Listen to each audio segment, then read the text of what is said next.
Good morning, and it's great to have you all with us for a lovely early start of our Forum on Future Cities, Urban Intelligence. My name is Peter Woodward. It's my privilege and joy to be a moderator for this amazing conversation through today.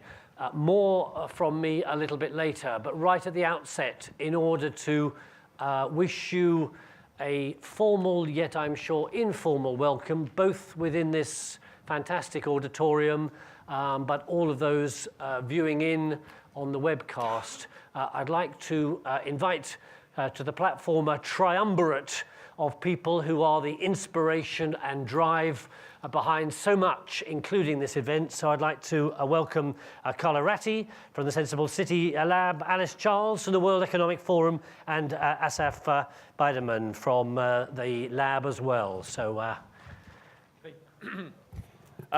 Thank you, Peter.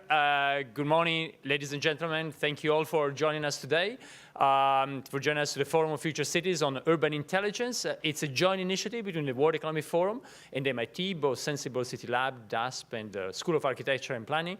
So again, thanks all for joining. It's going to be a very exciting day. I don't want to really take more time on this and just leave it to Alice to introduce. Thank you, Carlo, and you're all very welcome. So what myself and Assaf is going to do is tell you a little bit about why we came together to organize this event today. So I lead the cities and urbanization work at the World Economic Forum, and it's my joy to manage the Global Future Council on Cities and Urbanization, ably helped by my colleague Sophia, who's in the audience. But what the Global Future Council is essentially a think tank that focuses on the future of cities and how you can implement innovation and technology in cities around the world. So this year, what the council is focused on is smart cities, but they're actually taking a different lens. So what we have seen over the last decade is a plethora of pilot projects in the smart cities arena, but we haven't seen projects getting to scale. So actually what the council is focusing on is why is that happening and how do we get projects to scale? So we need to get projects to scale if we're going to implement the Paris Agreement, the SDGs, and the New Urban Agenda.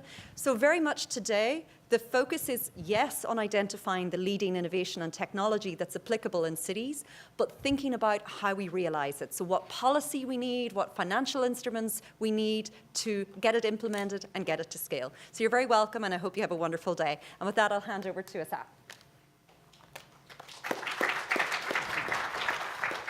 Thank you, Alice. Hi, everybody. Thanks for coming today. So urban intelligence, what exactly do we mean by that? Most of you already know this, but basically, just a quick recap. We've seen over the past 3 decades a proliferation of digital elements into the physical environment, from sensors to connectivity to the cloud, digital processing power, increasingly so AI, are becoming part of the everyday environments that we live in. Right, that's opened a variety of new possibilities to study cities, to impact them in new ways. Now, some people call this field smart cities, some people call it the Internet of Things, urban technologies. Today, we'll refer to it as urban intelligence, just so you know.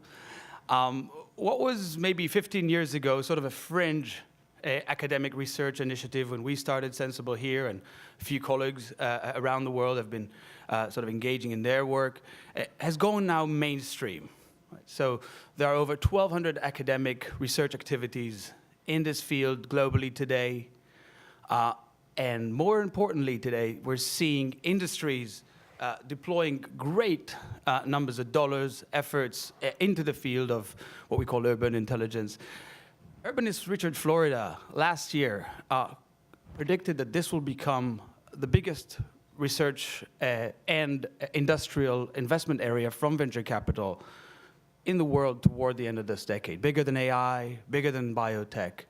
I believe that between 2017 and 2018, there's already been more than $50 billion invested in industry members that deploy various types of urban technologies. Now, as these things become mainstream and go beyond these initial proofs of concepts, as Alice mentioned, initially we were asking what these technologies could actually open. What are the new possibilities that we're facing? Now it's about asking, how can we scale them? How can we create sustainable deployments throughout the world, including the global south?